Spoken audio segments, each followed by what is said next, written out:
We were talking about plotting that very first novel. Was it difficult for you, the act of plotting a story for the first time? Uh, I don't recall that it was because I think I unconsciously fell into a method of writing that I was unaware of. And that is to get a very good situation. Because the situation was very briefly this that my private eye, who was my version of Philip Marlowe, His name? uh, Philip Marlowe was No, no, your private eye. Stuart Bailey, Oh, Stu one Bailey. of my roommates in college.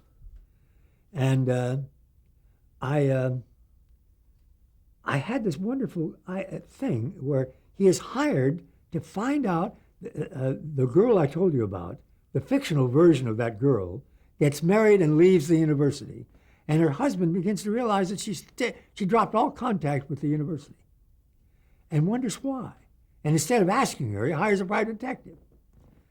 And the private detective goes to Portland and finds at the school that that girl got a job and so on. And here he is, he's following the wrong girl who has entered that life that Chandler loved to deal with, that upper level life that was a little bit crooked.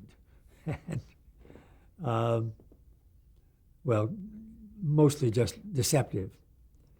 And of course, so that it was a great hook because he doesn't know that he's following the wrong person. And that person finds out that she's being investigated and gets someone to investigate him or to threaten him and so on. So I had what I knew was a typical Chandler hook. And I didn't think about where it was going. I had an idea who the killer was, but wasn't sure how I was going to get there. And I was just imitating Chandler. You know, I was writing the next scene that worked and that was interesting. And I did very well until late in 1943, when I became aware of what was going on politically again. Well, before we get into that, how long did it take you to write that novel?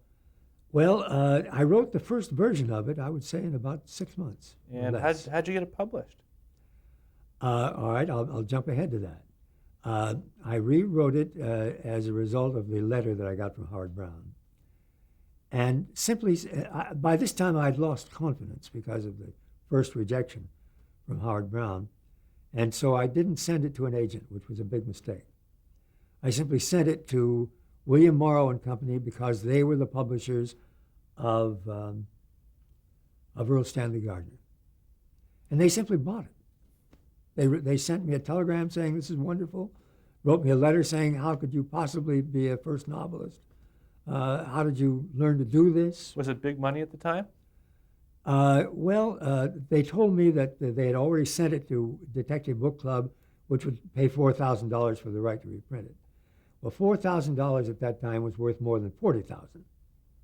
In other words, when you had $4,000 in 1945 or 46, you had what today would be over 40 grand. So you thought you... So I thought, yeah, I think I can. I think I better stick with this for a year, and get some money in the bank, and then go back to school. I still wasn't thinking of becoming a writer. I was thinking about earning enough money so I could go back and finish my PhD work. And it didn't work out that way. There's a great act ending. Okay, so how did it work out? Well,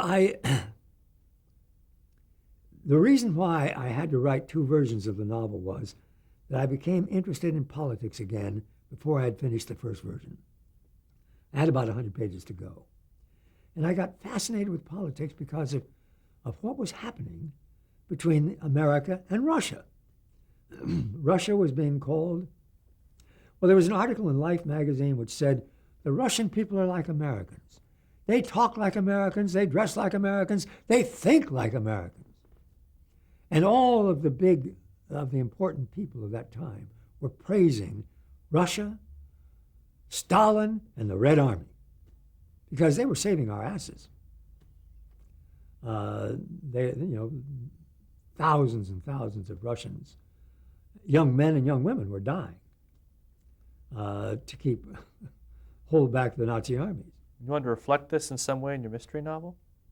No, because I was imitating Chandler, and Chandler, all of his books came out during the war years and never mentioned the war, or mentioned it only in the most oblique kind of added way, something that the editor probably asked him to put in later. Never mentioned the war. Because he had his own war to deal with between the bad guys and the good guys. I mean, he was never sure who the good guys were or who the bad guys were. But anyway, I became so hooked on what was happening with this party I'd once belonged to and how it had changed. And it had become the most patriotic organization in the nation. It was against strikes. It was anything that favored the war effort got its attention and its full support. And members of the Communist Party were pitching into the war effort with a patriotism unmatched by anybody else in the country. And I'm not exaggerating. Later on, this was said in book after book after book. Well, enough said. And I rejoined. I rejoined the Communist Party just on time for it to be dissolved. I rejoined, and a few months later, they dissolved the Communist Party, and it became a political association. But I did rejoin it, and I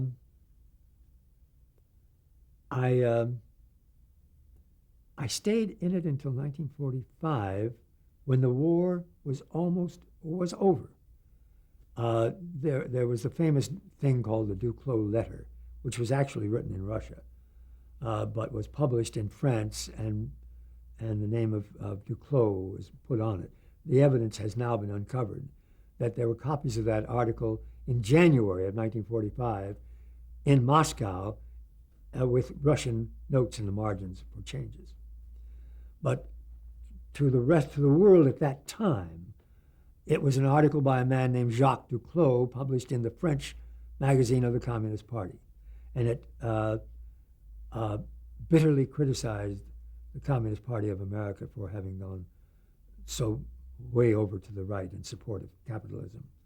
Because it did. I mean, at the time I joined, Browder was saying, we are going to support capitalism now and in the future. So how did these political events and your rejoining the Communist Party affect the work you were doing as a novelist? The first version, which I wrote, the last 100 pages of which I wrote after I joined the Communist Party, which took up all my attention because I was fascinated with it. I was fascinated with it as a man who was going to someday teach political theory. It fascinated me. I attended every meeting and listened to all of the speeches about the elimination of the Comintern and the reasons for that. And I felt I had taken a front seat at political, theoretical history and was writing badly on the novel. And that's the novel I sent to Howard Brown, which he rejected. And in his rejection, he said, trouble starts on page 180. It falls apart. And so I finished the novel after having quit the Communist Party for the second time. Oh, I left this out. In 1945, the second man in the Communist Party made a big speech about what we need in this country is a third party to stop Truman, which just offended me deeply because I thought Truman was a great president, which I think most people agree now. But he was a great president. He did very, very well. So your first book came out and it was called The Double Take. I take it that wasn't your title for the book. No, I called it The Horizontal Man, which was based on a little 4-line poem or 6-line poem by Odin. And they changed it to The Double Take. It came out in January of 1946. And what prompted you to do a second and a third novel?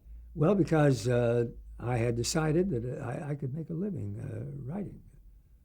And I started another novel.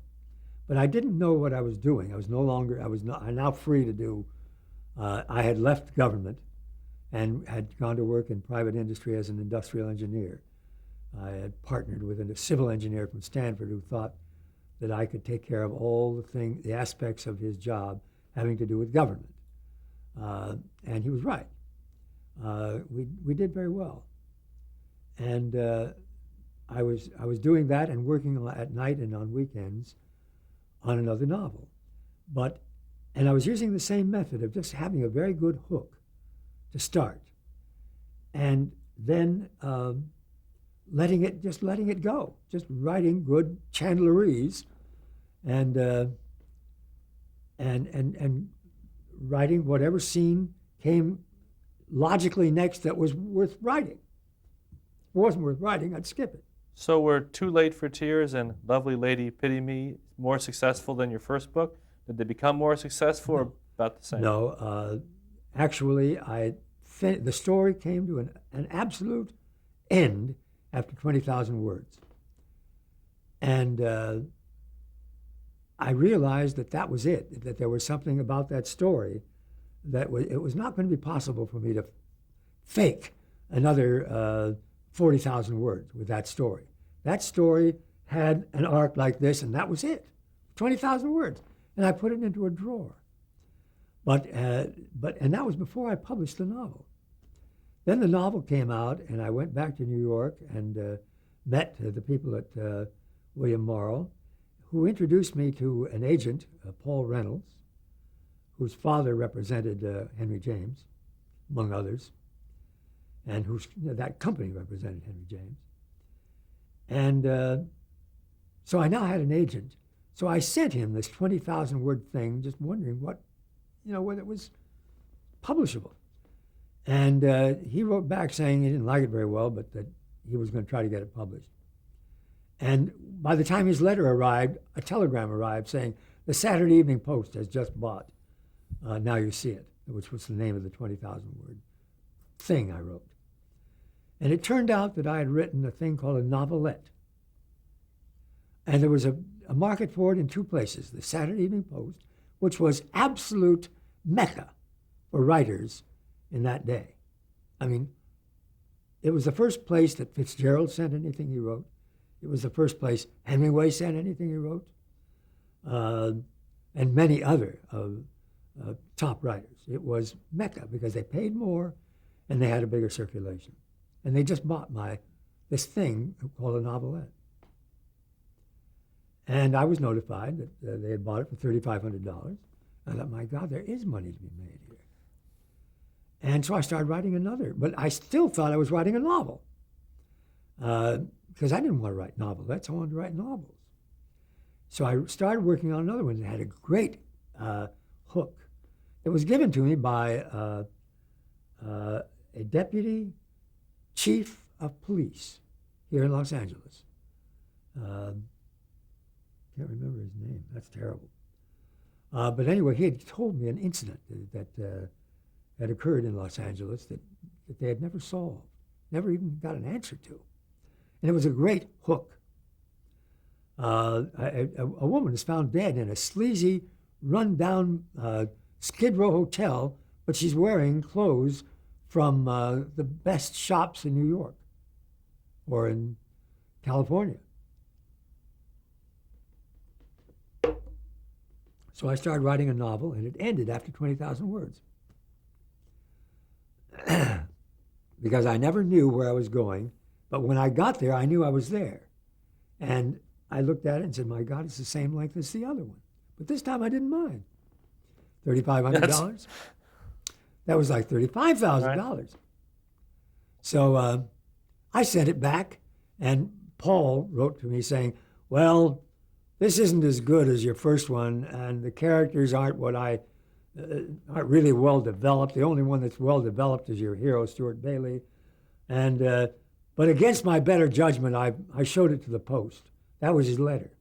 Again, a telegram comes in practically the same day, or maybe the next day, saying Post buys. Forgotten the name of it. Anyway, Post buys your novelette. $3,500. And these had come very quickly. And here it was, I had just made $7,000, which is $70,000. You're still doing your job? No, I was engineering? now an industrial engineer, and there would be it wasn't as demanding a job as the one with the government, and I didn't have to sit at my desk. I could come home early. We were doing a good job, and there's a story there too, but it's not really relevant to television. But I was doing my job and still writing. But I had promised William Morrow another novel. And I finally decided that, because I was really an amateur, a rank amateur. I did not know what I was doing. And I thought, I've got to sit down and think about all this. Why did these things end after 20,000 words? And I decided it was because they had both begun with a gimmick. And that gimmick yielded only a 20,000 word story. So I thought, okay, I know what I have to do. I have to come up with something more than a gimmick. I have to come up with something that has to do with character, with people. That should be my hook. Now, I don't actually know how I came up with the idea that I would tell a story in which two people, very close to each other, later on I decided they would be married, would come into possession of money by accident, and they didn't know where it came from. But it was $100,000, which is $1 million in today's reality. And they didn't know what to do with it, and the wife wanted to keep it, and the husband wanted to give it to the police. And that gimmick was a character gimmick. And I was able to write a full 60,000 word novel, which I wrote in probably a few months. And this became Too Late This for became Tears? Too Late for Tears, which I called Nothing But the Night, from a Hausmann poem that I think goes something like, "Never fear, lad, nought's to dread, look not left nor right. In all the endless road you tread, there's nothing but the night." You think that's how it goes? I think that's pretty close. It may be exact. But they changed, the Post changed the title. And I'd already gotten one of these letters from Paul Reynolds saying, I don't think the Post will buy anything more of yours until they have published your first novelette to find out how Chandler's stuff works in the Post. They only know it works well in books. They don't know how it's going to work in the Post. And then he wrote another letter saying, I began to call him the great pessimist. So I liked him because I felt he was honest. But he says, I don't think they'll buy a novel of yours until they find out how Chandler's stuff works. So he was writing me these pessimistic letters, and the next and they did reject Nothing But the Night. And I realized it was because I had dropped the Chandler style. But I had tried to preserve it by bringing my character into the story, somewhere in the middle, and changed it from third person to first person. This is how amateurish I was. I didn't realize you can't do that. You can't start a novel in the third person, suddenly introduce another character, and have him start telling the story in the first person. And I didn't know that wouldn't work. But I finally decided after I finished it that it didn't work. Rereading it, I said, this doesn't work. And I sent it back to them anyway because my deadline had come. I owed them the novel. I said I would get it to them on June 1st, and I did. The telegrams began coming in saying how great this thing was. I thought it was terrible. Thayer Hobson, editor of William Morrow, said, "By God, you've done it." And Helen King, the editor I worked with, wrote me an ecstatic letter, and even Paul Reynolds was not pessimistic. He says, "I think it needs more work, but this is very good." And the Post turned it down. And they turned it down because of that switch. And I wrote to them saying, "You're not going to like this because I made a switch, and I know it's wrong. And I can write this because I thought I owed them a Stuart Bailey novel, because that my contract said I did." They wrote back and said, "We don't think this should be a Stuart Bailey novel. It's not even a mystery. It's a suspense novel. So get rid of Stuart Bailey." And I said, "Thank you very much," and rewrote it. And to my great surprise, the Saturday Evening Post had said, don't bother to tell him our criticisms because there's no way that we will buy this story. They got the new version and instantly bought it as a 6-part serial.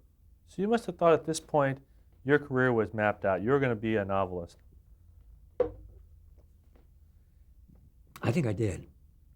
And at this point, were you at all aware of the television industry, of television itself? Well, television began showing up in 1948. Until 1946 or so, I still thought it was science fiction. But by 1948, I actually had a television set.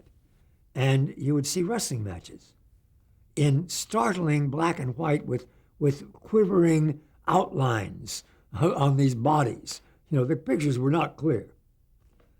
And that was the kind of thing you got. Hopalong Cassidy, you know, William Boyd owned all those Hopalong Cassidy movies. He bought them, and he sold them to television. Was it William Boyd? I think it was. And so that's the kind of thing television was doing. You remember the first time you saw TV and what your impression was of it? I think I saw it first in 1948, and it was wrestling, and my impression was, that's pretty sad. But you still went out and bought a TV set. Yeah, I bought a TV set because who knows what was going to happen, and that's what happened. Hopalong Cassidy and wrestling. Now, how did you go from writing novels to writing screenplays? Well, I got the name of an agent from a friend of mine. George Wilner was the agent's name, and gave him a copy of The Double Take, and he couldn't sell it. I used to call him every 2 or 3 weeks saying, how are you doing? Oh, there's no interest in this thing. And when it came out as a book, I had them send him galleys of it so that he could read it in that form and maybe it would impress him a little more.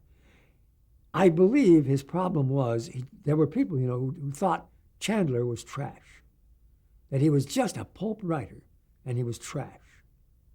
That attitude prevailed with a great many people, especially if they considered themselves students of the high art of literature and of good novels. Chandler was just not, you know, Chandler finally became accepted by people of that kind. But he was not then. And so the agent had no interest whatever in trying to sell my book. And at one point, the last time I ever talked to him, I called him and asked, how is Double Take doing? He said, Double Take? I said, yeah, my novel. Oh. He said, well, not well. He says, are you planning to make a living as a writer? And I wanted to kill him. And I don't remember the rest of the conversation. I don't know whether I hung up or whether he hung up or whether there was more said. All I can remember is, are you planning on making a living as a writer?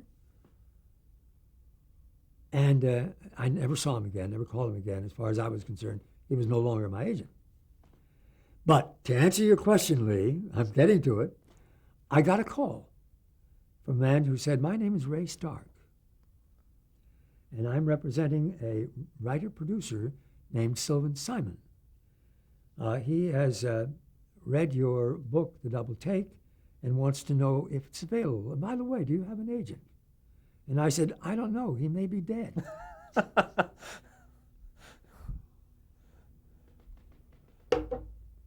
And I could feel Ray Stark smiling when I said that, because I was free. And he set up a date for me to meet with Simon. And Simon lived on a house that I used to pass every day, going from my house in Beverly Glen Canyon to UCLA and coming back again. I knew the house very well. And we sat in his house and talked about The Double Take. He had read it in the Detective Book Club. And I decided, since Chandler had never been republished in the Detective Book Club, that probably Sylvan Simon didn't know about Chandler. And that if he did, I wouldn't be sitting here. Chandler would be sitting there. But he read Detective Book Club. And he wanted to know if I would like, he said, I want to buy your book, but there's a catch. You have to write the screenplay. And I thought, what is this guy talking about? And I practically said that. I said, I don't know how to write a screenplay. I'm not even a movie fan. And I wasn't. And he says, he listened, he heard me out and then said, your book is a screenplay. You tell me what your hero said, what he did, what was said to him, and what was done to him. You never go into his head.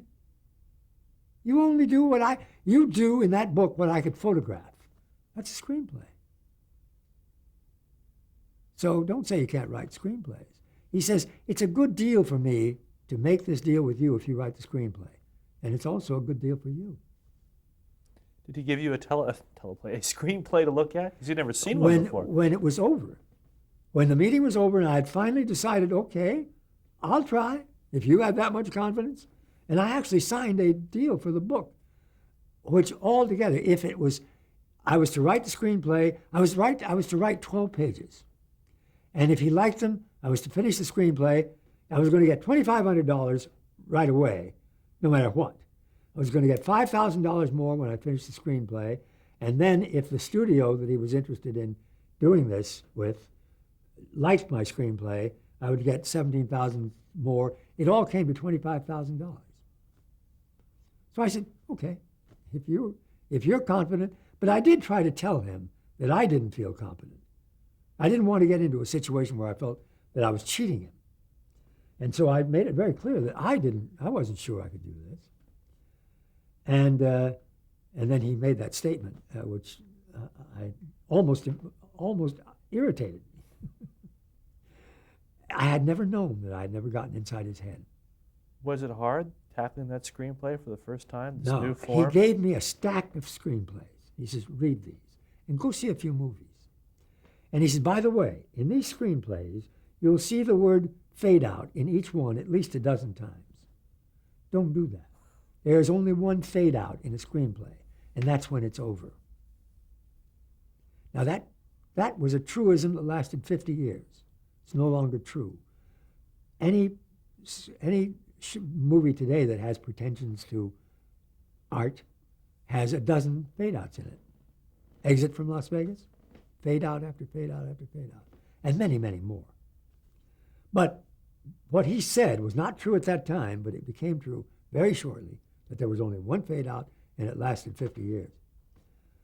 So I took these things home, I read them, I went to a movie, and I began to write a screenplay. I wrote 24 pages before I sent them to him. He called me back and said, finish the screenplay. I like this, but do me a favor. Stop putting in camera angles. Don't say 2-shot, 3-shot, long shot. He says, just leave out those camera angles. Just tell me what they do. Your job is to tell me what to shoot, not how to shoot it. We'll get back to it right after this break.